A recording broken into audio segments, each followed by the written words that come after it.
Saatnya negara memaksa.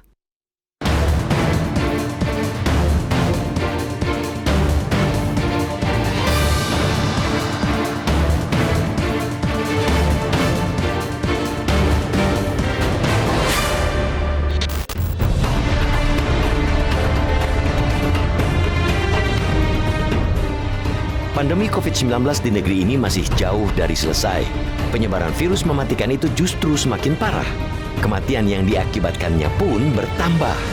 Tidak tanggung-tanggung, sudah lebih dari 10.000 anak bangsa meninggal lantaran terpapar corona. Jika dibandingkan dengan pasien sembuh yang mendekati 200.000, dari total kasus positif lebih dari 260.000, angka kematian memang sedikit. Akan tetapi, jangankan 10.000, satu nyawa saja yang melayang terbilang banyak, sangat banyak. Terus bertambahnya jumlah korban adalah peringatan nyata, amat nyata, bahwa corona benar-benar telah menjelma menjadi malaikat pencabut nyawa.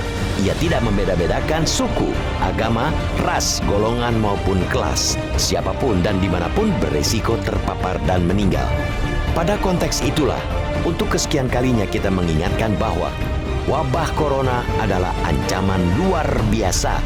Ia tidak bisa dipandang remeh, tak dapat pula dihadapi dengan sikap abai dan bebal. Mau bukti apa lagi? Bahwa COVID-19 memang sangat mengkhawatirkan jika penyebarannya begitu cepat dan terus meningkat dari hari ke hari? Perlu pembenaran apa lagi untuk mengatakan bahwa corona adalah musuh paling berbahaya saat ini jika liang lahat tiada henti digali? Tren peningkatan kasus positif di banyak daerah adalah fakta yang tak terbantahkan bahwa corona masih terlalu kuat untuk dijinakkan. Saking cepatnya ia menular, rumah sakit dan fasilitas kesehatan mulai kewalahan. Demikian pula dengan tenaga kesehatan yang sudah lebih dari 6 bulan berjibaku menangani pasien corona. Karena itu, melalui forum ini kita terus mengingatkan kepada seluruh lapisan masyarakat untuk aktif ambil bagian dalam perang melawan corona. Caranya sangat sederhana, yakni patuh pada ketentuan-ketentuan protokol kesehatan. Mengenakan masker, menjaga jarak, dan rajin mencuci tangan mungkin terdengar membosankan.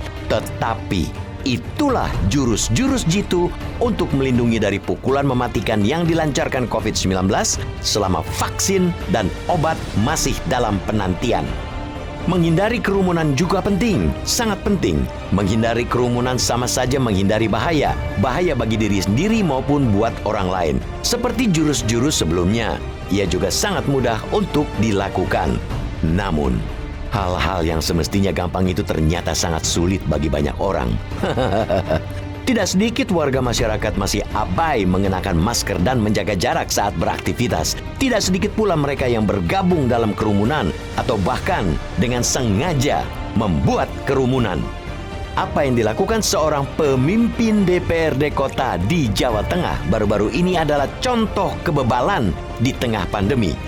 Sebagai pejabat, dia yang seharusnya menjadi teladan ketaatan terhadap protokol kesehatan justru menggelar konser musik dangdut untuk merayakan pernikahan dan khitanan anaknya yang disesaki ribuan orang. Ironisnya lagi, keramaian tanpa izin itu dibiarkan saja oleh aparat. Kita tidak tahu pasti kapan pandemi ini usai. Karena itu, untuk mencegah corona yang kian menggila, tiada cara lain kecuali memastikan protokol pencegahan dipatuhi oleh seluruh kalangan.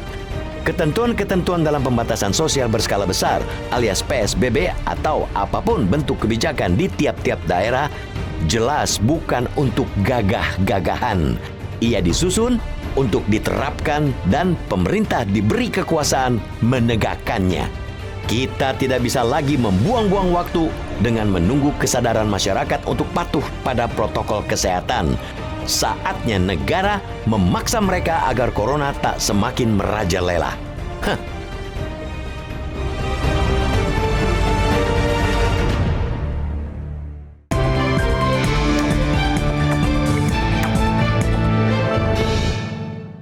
Sampaikan pendapat Anda bisa kontak kami di nomor telepon 0215839900 dan akun Twitter kami di @mediaindonesia. Kami akan kembali usai jeda berikut ini.